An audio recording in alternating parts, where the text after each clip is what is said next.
সম্মানিত দর্শক, আমন্ত্রণ জানাচ্ছি ইউসিবি টু দ্য পয়েন্টে। আমি তারিকুল ইসলাম মাসুম। যেখান থেকে আমাদের সাথে যুক্ত হয়েছেন, শুভেচ্ছা সবাইকে। ভালো আছেন সেই প্রত্যাশা রেখে শুরু করছি আজকের অনুষ্ঠান। আলোচনার বিষয় স্লোগানের ভাষা। আলোচনার বিষয় স্লোগানের ভাষা। এ বিষয়ে আলোচনার জন্য আমাদের সাথে স্টুডিওতে উপস্থিত আছেন ডাক্তার মোহাম্মদ মিজানুর রহমান, সাধারণ সম্পাদক, গণফোরাম।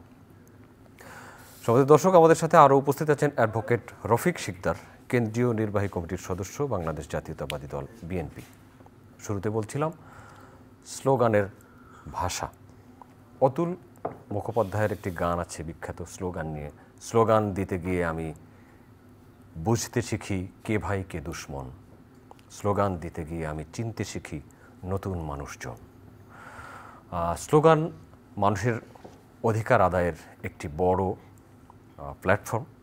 এই স্লোগান দিয়েই নিজে তার দাবি মানুষের কাছে উত্থাপন করে, মানুষের দাবিও মানুষের কাছে উত্থাপন করে, কর্তৃপক্ষের কাছে উত্থাপন করে এবং নিজেকে প্রমাণ করে যে এই স্লোগানের পক্ষে কে আছে, স্লোগানের বিপক্ষে কে আছে।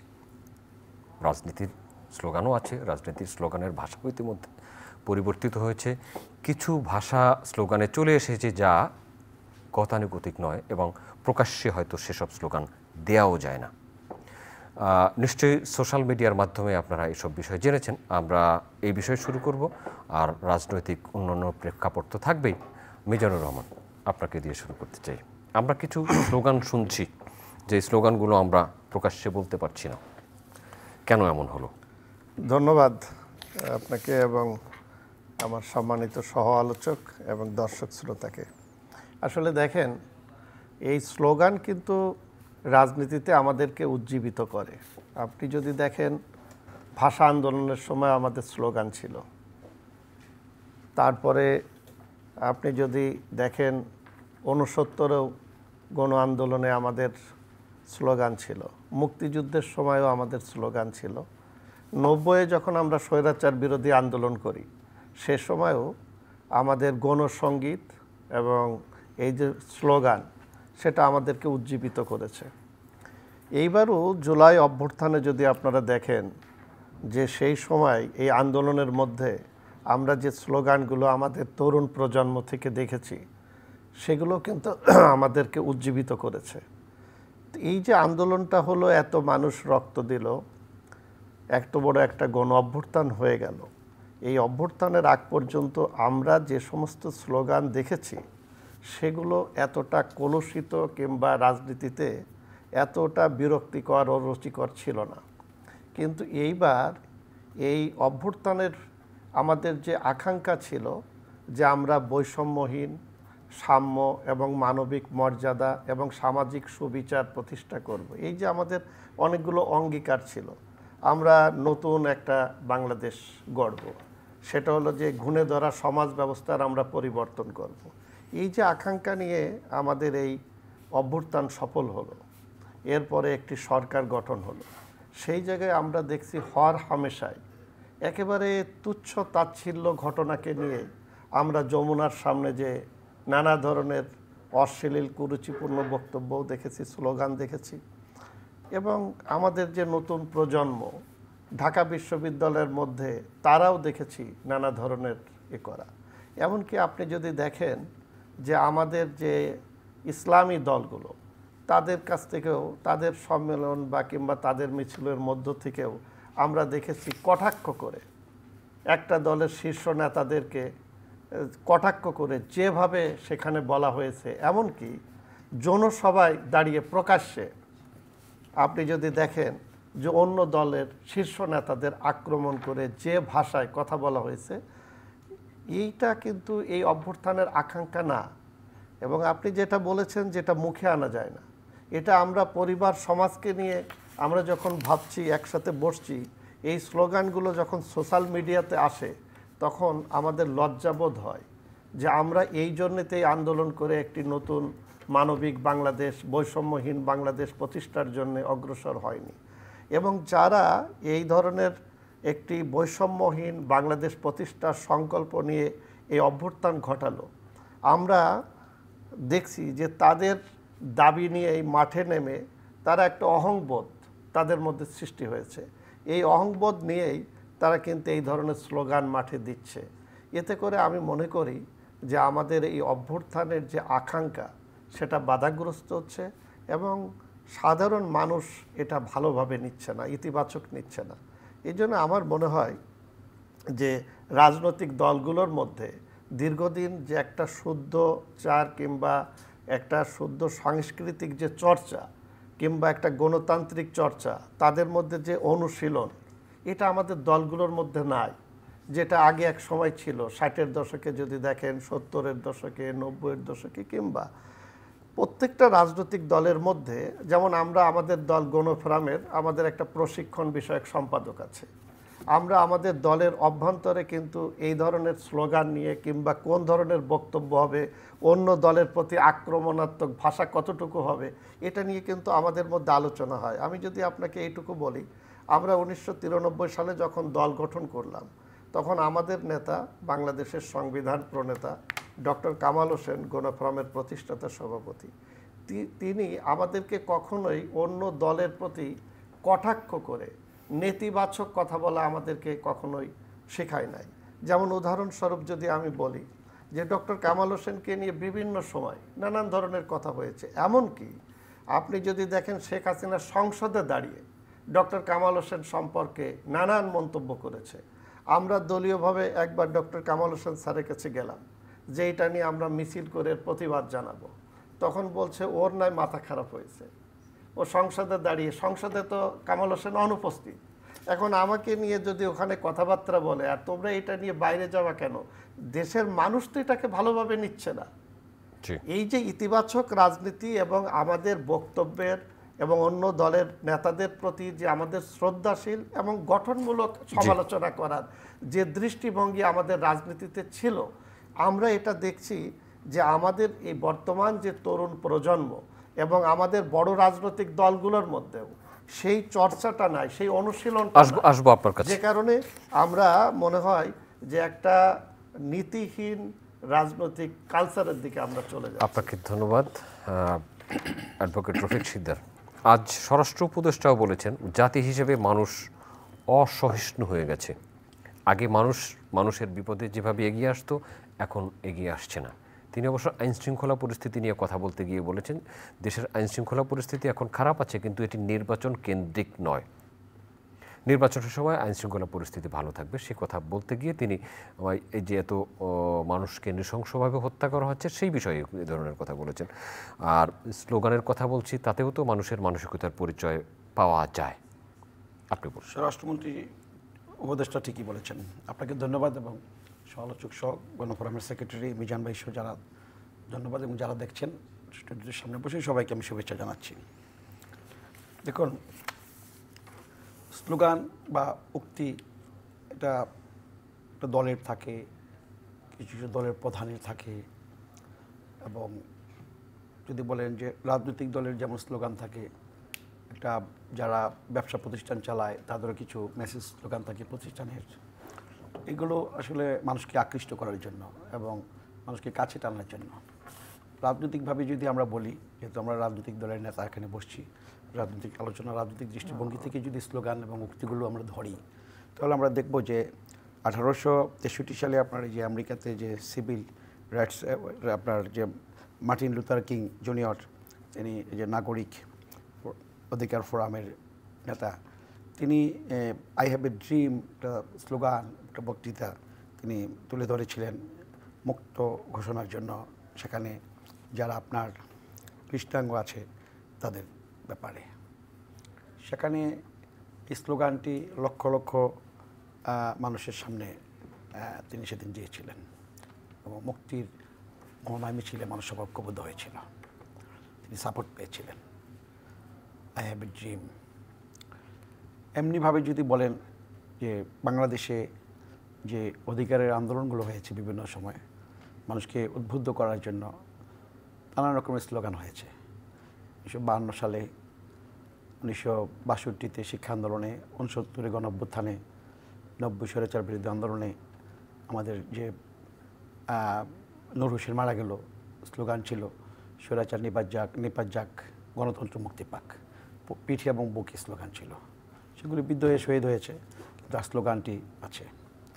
একইভাবে আমাদের ভাত দে হারামজাদা নয়তো মানচিত্র খাবো ৭৪ এরকম স্লোগান ছিল। রফিক আজাদের কবিতার পংক্তি। কারেক্ট। তো এরকম স্লোগান আছে। আসলে এটা সমাজ ব্যবস্থার উপরে, সামাজিক পরিস্থিতির উপরে সব কিছু নির্ভর করে। আজকের যে আমরা যে জায়গায় এসে দাঁড়িয়েছি, এখানে আমাদের রাজনৈতিক দল আমরা যারা করি, রাজনৈতিক নেতৃত্বের উপরে ব্যর্থতা আমি বলবো এখানে প্রথম। এবং এটা আমরা এটার জন্য সমাজের সমস্ত দেশের অর্থনীতি বলেন, সামাজিক অবস্থা বলেন, এগুলোর জন্য রাজনীতিবিদদের এবং রাজনৈতিক দলের দায় এটা নিতে হবে। কারণ রাজনীতিবিদরা যদি সৎ হয়, নিষ্ঠাবান হয়, দরদি হয়, মানবতাবাদী হয়, মানবিক মূল্যবোধে তারা নিজেদেরকে তৈরি করে, তাহলে আমি বলবো যে সমাজে অনেকাংশেই অনাচার এবং অত্যাচার, নিপীড়ন, নির্যাতন, দুঃশাসন, দুর্নীতি এগুলো বন্ধ হবে। আমরা যদি একেবারে খুব বেশি না কাছাকাছি দেখি, তো গত 15 বছর কিন্তু এই মূল্যবোধ থেকে সম্পূর্ণ অনুপস্থিত ছিল সামাজিক। কারণ আপনার বাংলাদেশের যিনি গত 15 বছর ভোটারবিহীন প্রধানমন্ত্রী ছিলেন, ওনার যে মুখের ভাষাগুলো ছিল, এক একটা প্রধানমন্ত্রীর বা একটা রাজনৈতিক বড় রাজনৈতিক দলের প্রধানের বা একটা ছোট রাজনৈতিক দলই হোক, প্রধানের একটা বক্তব্য বা একটা কথাই কিন্তু একটা উক্তি, একটা স্লোগানের মতো। সেখানে দেখেছি আমরা কখনো কখনো তিনি এই আজকের যিনি প্রধান উপদেষ্টা নোবেল বিজয়ী, তাকে বলেছেন তিনি ওই পদ্মা সেতু থেকে ফেলে দেবে, টুস করে ফেলে দেবে। বেগম খালেদা জিয়াকে টুস করে ফেলে দিবে প্রধানমন্ত্রী। বেগম খালেদা জিয়ার বয়স 80-র উপরে, তিনি তো মরবেনই, তো অসুস্থ, কে বলেছে অসুস্থ? অসুস্থর ভান দেখায়। তারপরে বিদেশে মেডিকেল বোর্ড বসে বলেছে যে ওনার চিকিৎসা বাইরে করাতে হবে। সিআরপিসিতে 401-এ ওনাকে মুক্তি দেওয়া যেতে পারে, সেখানে তিনি যান নাই প্রধানমন্ত্রী। তিনি নানান কথা খালেদা জিয়া সম্পর্কে বলেছেন, তারপরে সবাই জানেন। এগুলো হচ্ছে শিষ্টাচার বহির্ভূত। রাজনীতিতে যদি শিষ্টাচার না থাকে, তাহলে সামাজিকভাবে মানুষ কার কাছ থেকে ফলো করবে? রাজনীতিবিদকে মানুষ ফলো করে, অনুসরণ করে। তো এই দায়গুলো কিন্তু আছে। প্রকারান্তরে যদি আপনি বেগম খালেদা জিয়ার কথাও বলেন, তিনি তো সবসময় শেখ হাসিনাকে, শেখ মুজিবুর রহমানকে শ্রদ্ধার কি কথা বলেছে। বেগম খালেদা জিয়া পার্লামেন্টে কখনো শেখ মুজিবুর রহমান সম্পর্কে অশ্রদ্ধার কি কথা বলেন নাই।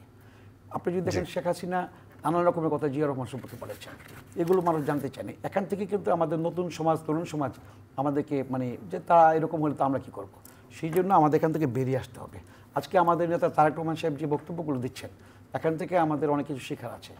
তিনি কখনো ওনার যে বক্তব্য আমি দেখি যে রাজনীতিবিদ নয়, শুধু দার্শনিকরা যেরকম কথাবার্তা বলে, মানুষের কথাবার্তায় তো ভিতরের কথা তো বোঝা যায় মুখের ভাষা থেকেই, আর নাহলে আপনি কেমন করে বুঝবেন? তো তারেক রহমান সাহেবের বক্তব্য থেকে বুঝি। সুতরাং আমি বলবো যে আমাদের স্লোগান হওয়া উচিত সেই স্লোগান, যে স্লোগানের মধ্যে আদর্শ থাকবে, মানবতা থাকবে, মূল্যবোধ থাকবে। আজকে সমাজে যেরকম বিশৃঙ্খলাগুলো হচ্ছে, এটা নির্বাচন কেন্দ্রিক হোক আর না হোক, একটা বিশৃঙ্খলা কিন্তু 15 বছরের জঞ্জাল কিন্তু আছে। এগুলোকে মুক্ত করতে হলে আমাদের সবাইকে কনসার্ন থাকতে হবে, সচেতন থাকতে হবে, এবং রাজনৈতিক দল হিসেবে আমাদের সবাইকে ঐক্যবদ্ধভাবে অবশ্যই আমরা এগুলো মোকাবেলা করতে হবে।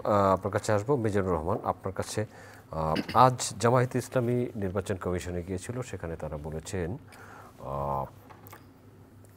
উচ্চ এবং নিম্ন কক্ষে জাতীয় সংসদের দুটোতেই পিআর পদ্ধতির নির্বাচন চাইবেন তারা, এবং সেজন্য তারা আন্দোলন করবেন। আর অনেকদিন পরে আপনার সাথে দেখা, জুলাই ঘোষণা এবং জুলাই সনদ নিয়ে শুনতে চাই। জুলাই ঘোষণা হয়ে গেছে, জুলাই সনদের জন্য প্রস্তুতি চলছে। আইনজীবী এবং বিচারকদের বা বিচারপতিদের সাথে যারা সংবিধান বিষয়ে বিশেষজ্ঞ, তাদের সাথে বৈঠক হচ্ছে ঐকমত্য কমিশনের রাজনৈতিক দলগুলোর সাথে। তো 23 দিনের আলোচনা হলোই। ধন্যবাদ। দেখেন, প্রথম বলি পিআর নিয়ে যে কথাটা হয়েছে, আমি ঐকমত্য কমিশনে আমার দল গণফোরামের পক্ষ থেকে প্রতিনিধিত্ব করেছি। সেখানে এই পিআর নিয়ে কিন্তু কোনো রাজনৈতিক দল বা সংস্কার কমিশন থেকে যে কোন পদ্ধতিতে নির্বাচন হবে সেইটা কিন্তু তারা এজেন্ডাতে আনে নাই, এবং এখানে ঐকমত্য বা ওই ধরনের আলোচনা হয় নাই। কিছু কিছু দল প্রশ্ন তুলেছিল যে আমরা পিআর পদ্ধতিতে নির্বাচন চাই। যেহেতু সংস্কার কমিশন থেকে পিআর পদ্ধতির নির্বাচনের কোনো আলোচ্যসূচি নির্ধারণ ছিল না, এবং দলগুলো ওই জায়গায় লিখিত বা সেভাবে আনে নাই। আমরা বাইরে দেখেছি যে জনসভাগুলোতে বা বিভিন্ন দল থেকে প্রশ্ন উত্থাপন করা হয়েছে যে আমরা পিআর পদ্ধতিতে জাতীয় সংসদের নির্বাচন চাই, এবং নির্বাচন করতে যে বিশেষ করে নিম্নকক্ষ এবং উচ্চকক্ষ দ্বিকক্ষ বিশিষ্ট সংসদের দাবিও আসছে কমিশন থেকে। এই জায়গায় একটা বিষয় আপনাকে বলি যে আমাদের দেশে এই পিআর পদ্ধতি দিয়ে নির্বাচন করার প্রশ্ন কিন্তু এই কিছুদিন আগেই উত্থাপিত হয়েছে। এর আগে আপনি যেটা বললেন আমি নিজেও বলেছি একটা টেলিভিশনে, সেখানে জামাত ইসলামেরও এক নেতা ছিলেন। আপনি যদি দেখেন জামাত ইসলাম কিন্তু কেয়ারটেকার সরকার নিয়ে আন্দোলন করেছিল এবং তারা তাদের একটা প্রস্তাবনা দিয়েছিল। তারা কখনো, আপনি ঐতিহাসিকভাবে বলেন যে এর আগে কখনো তারা পিআর পদ্ধতি নিয়ে জনগণের কাছে যায়নি, কিংবা পিআর পদ্ধতির নির্বাচন নিয়ে মাঠে কখনো সরব বা সোচ্চার ছিল না। হ্যাঁ, পৃথিবীর অনেক দেশে পিআর পদ্ধতি আছে, সেটা উন্নত গণতন্ত্র চর্চা যে দেশগুলোতে হয় সে দেশগুলোতে আছে এবং তার প্রেক্ষাপট ভিন্ন। কিন্তু বাংলাদেশে আমরা সরাসরি নির্বাচন প্রক্রিয়ার সাথে অভ্যস্ত। বাংলাদেশের মানুষ চায় যিনি নির্বাচন করবেন, প্রার্থী হবেন, সেই ব্যক্তির শিক্ষাগত যোগ্যতা, তার আচরণ, জনগণের সাথে তার সম্পর্কিত ব্যাপার, একটা দল এবং দলের প্রতীক, এইগুলো বিবেচনা করে মানুষ সরাসরি তাকে ভোট দেয় যে আমি আমার এলাকার উন্নয়নে বা আমার সমস্যা সমাধানে তার কাছে কতটুকু যেতে পারবো। এই সব বিবেচনায় কিন্তু আমাদের এখানে নির্বাচনগুলো হয়ে আসছে। এখন এই যে অভ্যুত্থান হয়ে গেল, অভ্যুত্থানের আগেও তো এই ধরনের ম্যান্ডেট ছিল না বা ডিক্লিয়ারেশন ছিল না যে আমরা অভ্যুত্থান করে এই ধরনের একটি সরকার প্রতিষ্ঠা করব, তারপরে পিআর পদ্ধতি কিংবা এইভাবে রাষ্ট্র পরিচালিত হবে, তা তো ছিল না। এখন আপনি বিদ্যমান সংবিধানের অধীনেই শপথ নিয়েছেন এবং এই সংবিধানের অধীনেই রাষ্ট্র পরিচালিত হচ্ছে।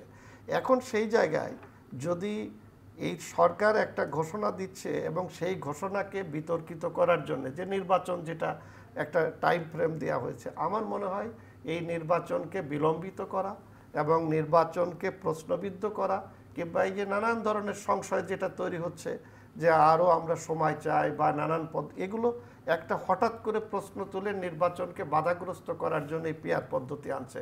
কারণ পিআর পদ্ধতির সাথে বাংলাদেশের মানুষ অভ্যস্ত না। হ্যাঁ, যদি এটা আনতে হয় তাহলে দীর্ঘমেয়াদী পরিকল্পনা বা প্ল্যান থাকতে হবে তারপরে। আর আরেকটা কথা যেটা আপনি বলেছেন, জুলাই ঘোষণা এবং সনদ, আমি সরাসরি বলি, কয়েকদিন আগে এই যে জুলাই ঘোষণা 5 তারিখ ঘোষণা করা হলো, আমি আমার দলের পক্ষ থেকে সেখানে গিয়েছিলাম। আমি দায়িত্ব নিয়ে কথাটা বলছি, সেটা হচ্ছে যে এই জুলাই ঘোষণা নিয়ে সরকার সরাসরি লুকোচুরি করেছে। কিভাবে? ধরেন বৈষম্যহীন বাংলাদেশ প্রতিষ্ঠার জন্যই কিন্তু অভ্যুত্থান হয়েছে, মোটা দাগে এই সরকার দায়িত্ব নিয়ে ক্ষমতায় বসেছে। কিন্তু সরকার, আপনি দেখেন যে বিভিন্ন সময় বিভিন্ন দলগুলোর সাথে আলোচনা করার ক্ষেত্রে এবং সিদ্ধান্ত গ্রহণ করার ক্ষেত্রে কখনো তারা তাদের উইং থেকে বলছে ছোট দল বড় দল এদের সাথে আলোচনা করা। আপনি রাজনৈতিকভাবে ছোট দল আর বড় দল কিভাবে সংজ্ঞায়িত করবেন? একমাত্র যদি ধরেন বিএনপি, যে রাষ্ট্র ক্ষমতায় দীর্ঘদিন ছিল, বিরোধী দলও দীর্ঘদিন ছিল, এটাকে আপনি বড় দল হিসাবে আখ্যায়িত করতে পারেন। এর বাইরে যারা ছিল তারা বিরোধী দলও বর্তমান প্রেক্ষাপটে নাই, সরকারি দলেও নাই। এখন একটা নিবন্ধিত দলকে নিয়েও যদি প্রেস সেক্রেটারি কিংবা প্রধান উপদেষ্টার ওখান থেকে বলা হয় যে কয়েকটি বড় দল নিয়ে আমরা আলোচনা করলাম, এর পরের সপ্তাহে দেখা গেল আমাদের 13টি দলকে ডাকা হলো, তাহলে আমরা যে 13টি রাজনৈতিক দল প্রধান উপদেষ্টার সঙ্গে বসলাম, আমরা কি ছোট দল? এটা একটা বৈষম্য। দ্বিতীয়ত ধরেন জুলাই ঘোষণা দেবেন, এটা আমাদের সবারই কিন্তু দাবি ছিল যে আপনি একটা জুলাই ঘোষণা আইনি স্বীকৃতি পাক এবং এটা দরকার। কিন্তু সরকার ঘোষণা যখন দেবেন, আমরা পত্রিকায় দেখলাম 2-3টি দলকে এটা সরবরাহ করা হয়েছে। আমি গণফোরামের জেনারেল সেক্রেটারি, আমি কিন্তু সেই কপিটা পেলাম না। ইভেন যেদিন 5 তারিখ এই জুলাই ঘোষণা হবে, বেলা 12টার সময় আমার কাছে একটি মাত্র কার্ড আসছে আমার দলের, এবং সেটা আমার নামে। আমি আমার দলের emeritus president doctor Kamal Hossain এবং আমার বর্তমান যিনি দলের ভারপ্রাপ্ত সভাপতি সুব্রত চৌধুরী সহ সকলের সাথে আলোচনা করে তারা বলল যে না, যেহেতু চিঠি এই দিনও দিনের দিন আসুক, 1 ঘন্টা আসলো, আমরা সরকারকে সহযোগিতা করতে চাই, আমরা অংশগ্রহণ আমি একা করলাম।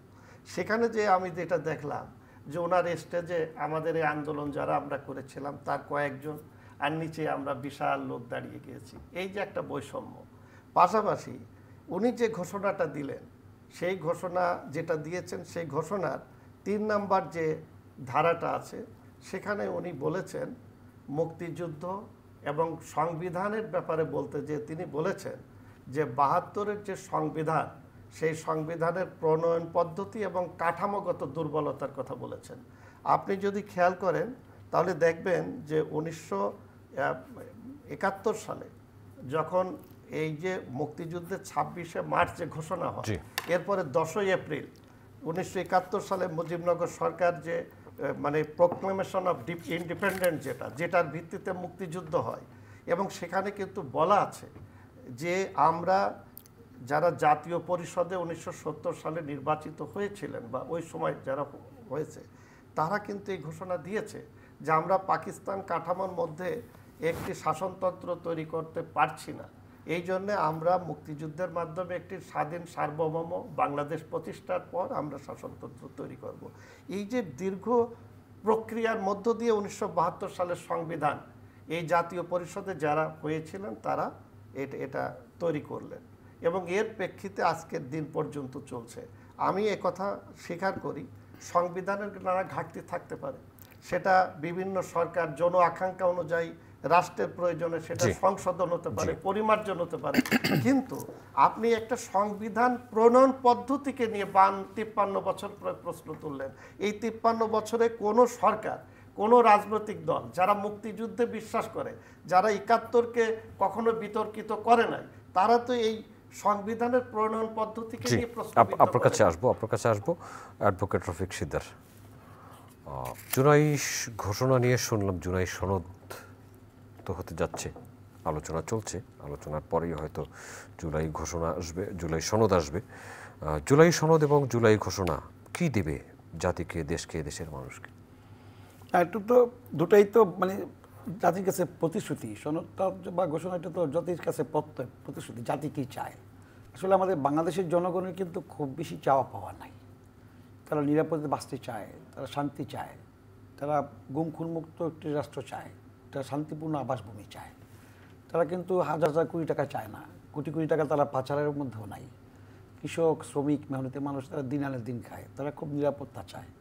তো এইটুকু কিন্তু আমরা দিতে পারি না, এবং তাদের দেখবেন যে খুব বেশি চাহিদা নাই।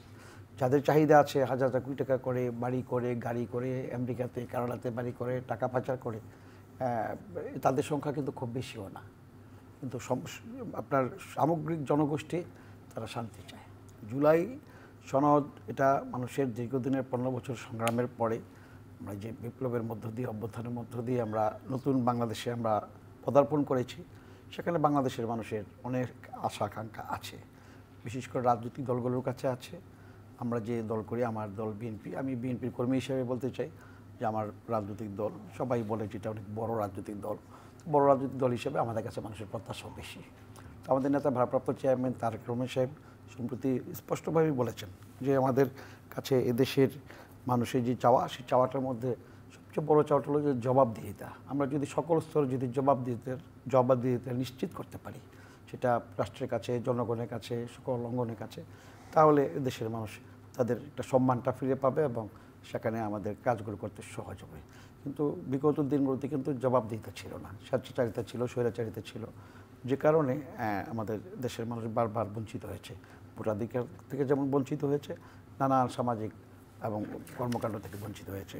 এমনকি আপনি যদি বলেন যে রাষ্ট্রের যে অর্গানগুলো আছে প্রধান, সেখান থেকেও আমাদের যারা যোগ্য ব্যক্তিরা আছে তাদেরকে সেখান থেকে রাখা হয়নি এবং তারা সেভাবে কাজ করতে পারেনি। প্রশাসনে যদি বলেন, যারা যে অধিকার তাদের পাওয়ার কথা, যে সমস্ত চৌকুশ অফিসাররা ছিল, তাদেরকে সেখানে বসতে দেওয়া হয়নি, কাজ করতে দেওয়া হয়নি। দলীয়করণ করার মধ্যে দিয়ে দলীয় লোকজনকে প্রশাসনে বসিয়ে প্রশাসনটাকে একদম শেষ করে দিয়েছে। আজকেও প্রশাসনে আগের সরকারের অনেকেই আছে যারা এখনও নানান রকম এনার্কি করতেছে মন্ত্রণালয়ে, যে কারণে সরকার ঠিকমতো কাজগুলো করতে পারছে না। যে কারণে অন্তর্বর্তীকালীন সরকারের যে 1 বছর তারা যে আরও বেশি সফলতা দেখাইতে পারতো, তাদের তো প্রথম সবচেয়ে সফলতা তো হওয়ার কথা নির্বাচনটাই তাদের বড় কাজ, কারণ জনগণ ভোট দিতে চায়। সেটা এখন যেহেতু একটা তারিখ রোডম্যাপ হয়ে গেছে, এটা হচ্ছে, কিন্তু তাদের বাকি যে কাজগুলো আছে সেগুলো আরও নিশ্চিত করতে পারতো তাদেরকে যদি প্রশাসনের সকল স্তরের সহযোগিতা করতো। আইনশৃঙ্খলা সরকারের পক্ষ থেকে তো বিচার, সংস্কার এবং নির্বাচন এই সিরিয়ালের কথা বলা হচ্ছে, বিচারের কাজ চলমান, সংস্কার নিয়েও কাজ চলছে। সংস্কার কতদূর কি করাবে? আপনি একজন ভালো সাংবাদিক, আপনি নিজে বোঝেন যে সংস্কার কিন্তু এটা দীর্ঘমেয়াদী, তো যুগ যুগ ধরে সংস্কার চলবে, নতুন করে আসবে। আমাদের 20 বছর আগে যেটা চাহিদা ছিল জনগণের, আগামী 20 বছরে কিন্তু ভিন্ন রকমের হবে। আমাদের এই বৈশ্বিক ইয়াতে সব কিছুরই পরিবর্তন হবে, অর্থনীতির চিন্তাভাবনা সব কিছু। সে কারণে আমি বলবো যে সংস্কার এটা তো একদিনের কাজ নয়, এটা দীর্ঘমেয়াদী। আর আজকে যে সংস্কারগুলো নিয়ে আলোচনা হয়েছে বা চুক্তি, এখানে প্রায় 99% আমাদের আড়াই বছর আগেই আমাদের বিএনপি থেকে আমরা ঘোষণা করেছি। এবং আমরা রাজনৈতিক দল হিসেবে, জনবান্ধব রাজনৈতিক দল, আমরা বুঝি যে কোন কোন যে ইয়াগুলো মানুষের প্রয়োজন, সে অনুযায়ী করেছি। এর মধ্যে বাকি যেগুলো আছে ঐক্যমত হয়েছে, এগুলো যদি বিএনপি রাষ্ট্র ক্ষমতায় আসে তাহলে সেগুলো আমাদের এই 31 দফার সাথে যুক্ত হবে, যুক্ত হয়ে আমরা সবগুলি কাজ করব।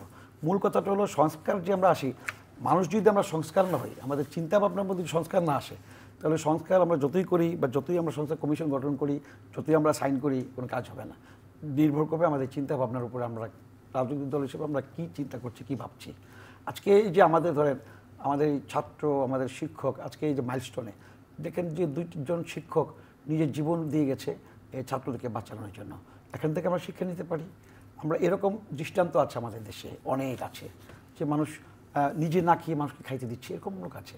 এবং এটা ঠিক আমরা বলি যে আমরা গল্পের বই পড়েছি যে আগের দিনে মুরব্বীদেরকে ছেলেরা, যুবক ছেলেরা দেখলে দাঁড়াই যেত, সালাম দিত, শিক্ষকদেরকে সম্মান করতো। এগুলো আস্তে আস্তে কমে গেছে, দ্যাট ইজ ট্রু। বাসের মধ্যে মুরব্বীরা দাঁড়িয়ে আছে, তরুণ ছাত্ররা, তরুণ ছেলেরা বসে আছে।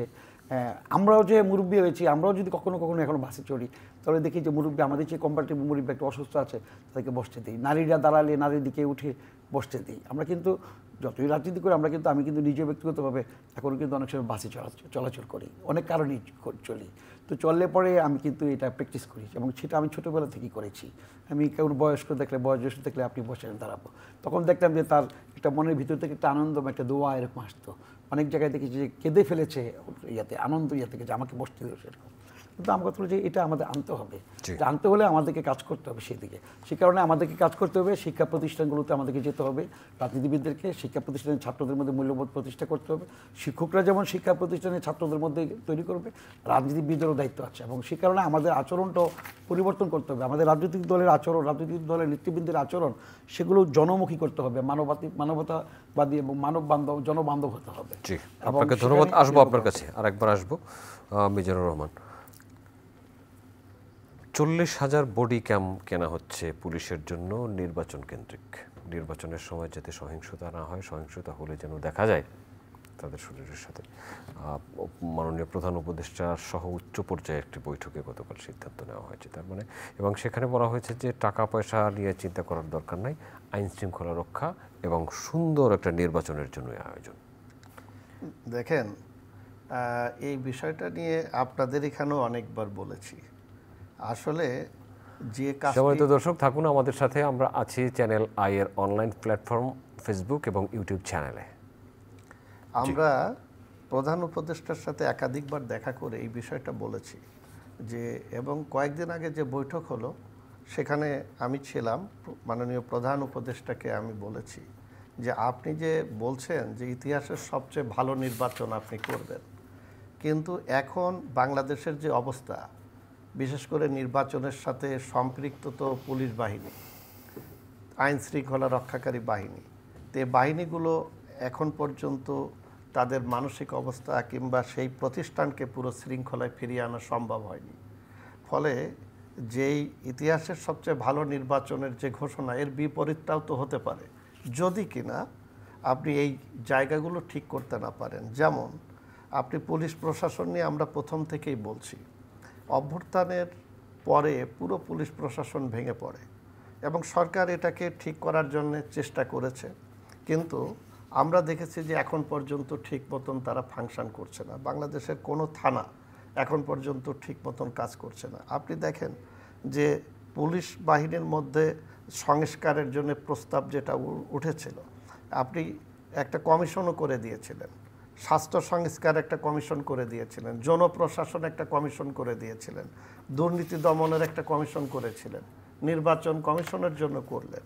কিন্তু আমি যদি বলি নির্বাচনের সাথে সবচেয়ে বেশি জড়িত সেটা হচ্ছে পুলিশ প্রশাসন, নির্বাচন কমিশন এবং জনপ্রশাসন। এই তিনটা প্রতিষ্ঠানের সংস্কারের জন্য কি উদ্যোগটা নেওয়া হয়েছে এই এক বছরে?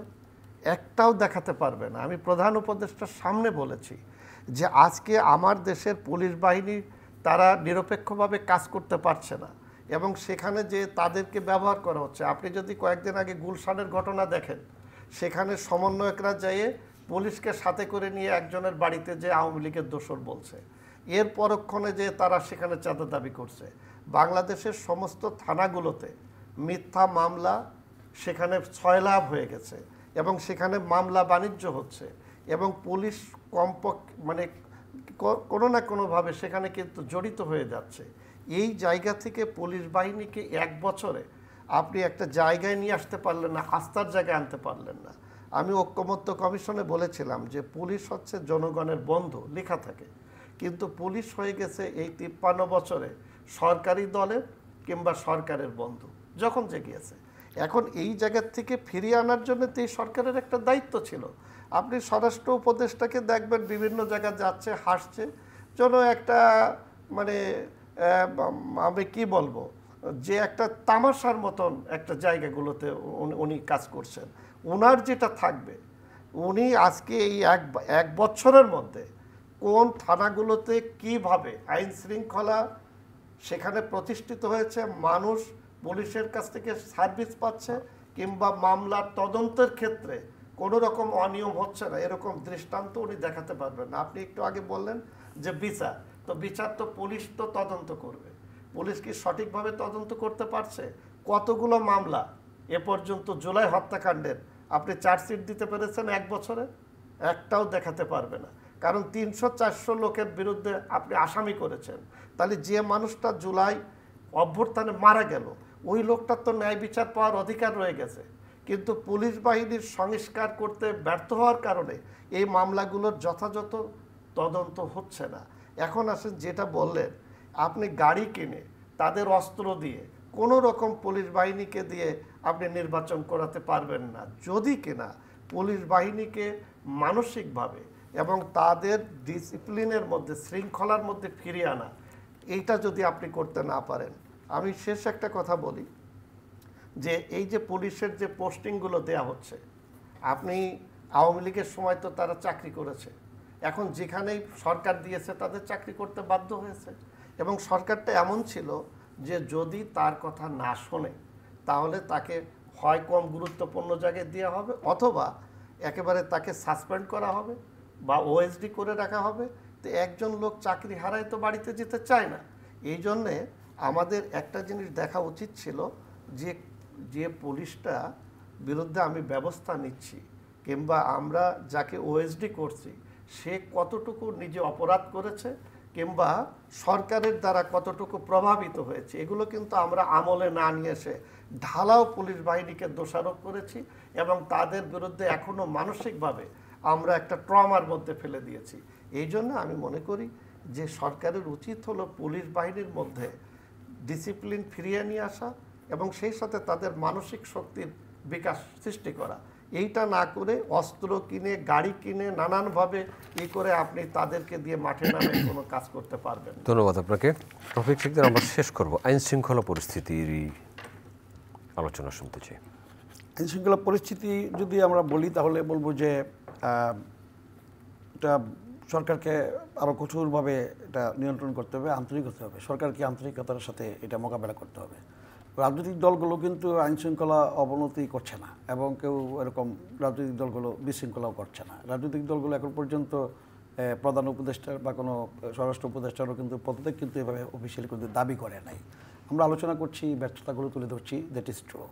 কিন্তু আমার কথাটা হলো তারা দীর্ঘদিনের জন্য আসেও নাই, সে কারণে হয়তো বা দাবি তুলছে না, একটা নির্বাচনের দিকে যাচ্ছে সে কারণে। নয়তো তারা যেভাবে দেশটা পরিচালনা করছে, নোবেল বিজয়ী প্রধান উপদেষ্টা, তিনি স্বনামধন্য মানুষ, কিন্তু ওনার সাথে আরও বাকি যারা আছে এই সেট আপটা, এটা আসলে আমরা রাজনৈতিক দল হিসাবে আমাদের কাছে খুব বেশি গ্রহণযোগ্য হয় নাই।